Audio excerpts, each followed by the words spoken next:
Hey guys, how's it going? F8 Alpha here and welcome back to the channel. Today we're back in World of Tanks and we're taking a look at the M56 Scorpion. This is the American Tier 7 tank destroyer and it will be on sale July 4th through the 24th on the NA server. So be sure and check your premium shops in your particular area or region to see if it will be on sale if you're in a different region other than the NA. Now, I'm not sure about the price point as this tank is not on sale at the moment. However, we can kind of get a rough guess by the other premium tier 7 tank destroyers that are already in the premium shop. For the SU-122-44, it is $31.99, and for the AT-15A, it is $30.99.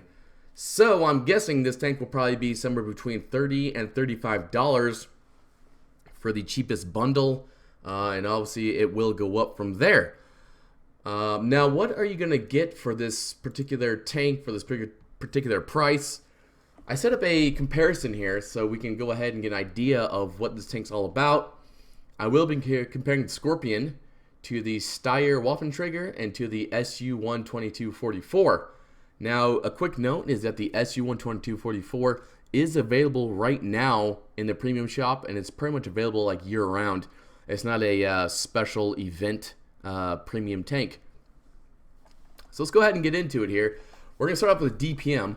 The Scorpion has 1,925 DPM. The Steyr Waffenträger has 2,085 DPM, and the SU-122-44 has 3,000 DPM. So that's basically 1,000 DPM more than the Scorpion has. But the Scorpion does have the best penetration of 219, followed by the Steyr Waffenträger with 203, and then lastly the SU-122-44 has 175 millimeters of penetration. The alpha damage per shot would be 240 for the Scorpion and the Waffenträger, and 390 for the SU-122-44. Now, when it comes to fire rate, the Scorpion has an 8 round per minute fire rate, and the Steyr Waffenträger has an 8.6 round per minute fire rate, and the SU-122-44 has a 7.8 round of fire rates. Now let's look at the ammo count. The Scorpion has 43 rounds, the Steyr Waffenträger has 50, and the SU-122-44 has 35, meaning that you can go ahead and bring a good number of premium shells with you, as there'll be no complication, no deciding on whether to fire those premium shells or not. Now, talking about premium shells, the premium shells have 275 millimeters of penetration, and they are heat rounds. Now, when it comes to gun handling, we have to look at aim time. It is 1.8 for the Scorpion and 1.8 for the Steyr Waffenträger, but it is a 2.7 for the SU-122-44. Also, dispersion.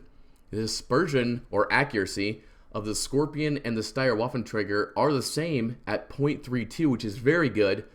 The SU-122-44 has a very, I won't say bad, but not the best accuracy of 0.39. That is very Russian, inaccurate. However, when they do land, they are very devastating. One thing that sets the Scorpion apart in this comparison is the depression. It has 10 degrees of gun depression, followed by the Steyr Waffenträger, which has 8 degrees of gun depression, and the SU-122-44, which has a abysmal 4 degrees of gun depression. Now, the Steyr Waffenträger does have a fully traversable turret, where the Scorpion does not. The Scorpion can basically swivel its gun 30 degrees to the left and 30 degrees to the right, where the SU-124 can only do 8 degrees left and 8 degrees right, meaning that the Scorpion can engage its targets that are off to your left or right, but only so far before you have to turn the hull of the tank, which will go ahead and take off your camo net or your binos. Let's look at mobility next. We're going to look at the top speed of the Scorpion. It has a top speed of 45 kilometers an hour, followed by the Steyr Waffenträger, which has a 35 kilometer an hour top speed, and the SU-122 44 has a 47.5 kilometer top speed. Now the reverse speed is the best on the Scorpion. It has a 17 kilometer reverse top speed, which is the best in class. Another thing that's best in class on the Scorpion is its power to weight ratio.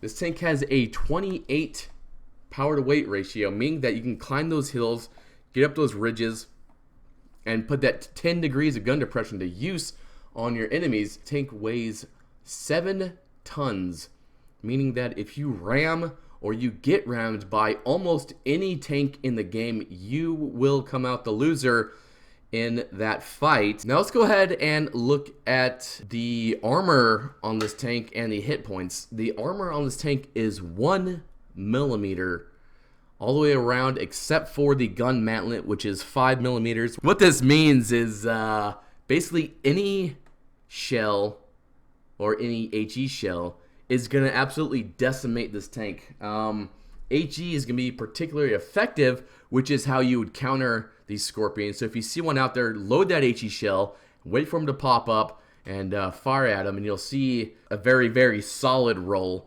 against that Scorpion with HE. Now, the Steyr Waffenträger has 20 millimeters at the front of the turret and the hull, 10 millimeters at the side of the turret and the hull, and 10 millimeters at the rear of the hull, and 8 millimeters at the rear of the turret.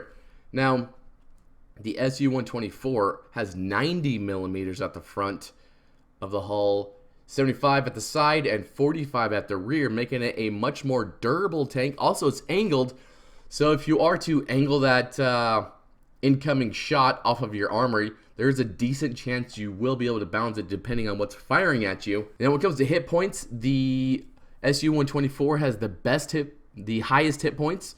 It has 840 hit points, followed by the Scorpion, which has 820. And lastly, we have the Steyr Waffenträger, which has 800 hit points. Now let's move forward to equipment and how to play this tank. For equipment, in my opinion, the best options to go with are camo net, binoculars, and a gun rammer, as they offer probably the best performance on this TD. You'll have the view range with the binoculars, you'll have the camo net to help your concealment, and you will have that gun rammer to go ahead and help you load those rounds as quick as possible and get as much DPM downrange as you can.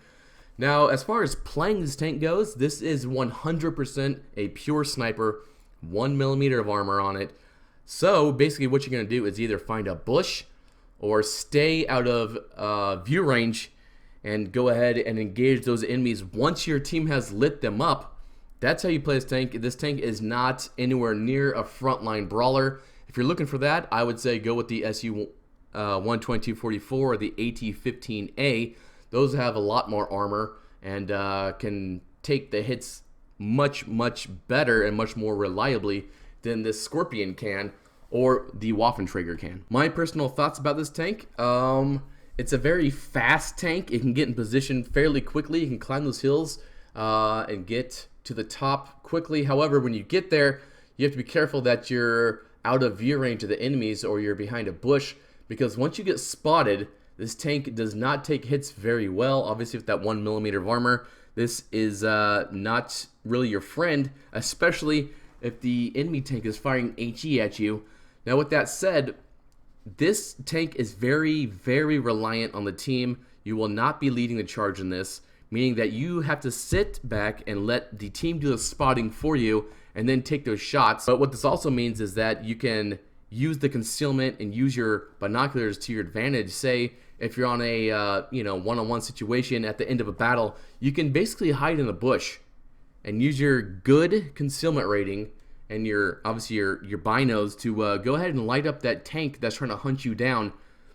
Now, the 275 millimeters of penetration that you get with the heat rounds is fantastic, because this tank does see tier 9s, so that penetration will go a long way in helping you to counter that heavy armor that you will see at tier 8 and tier 9. Another quick note, if it is in the range of $30 to $35 and you're looking for an American tank destroyer, this is a decent option.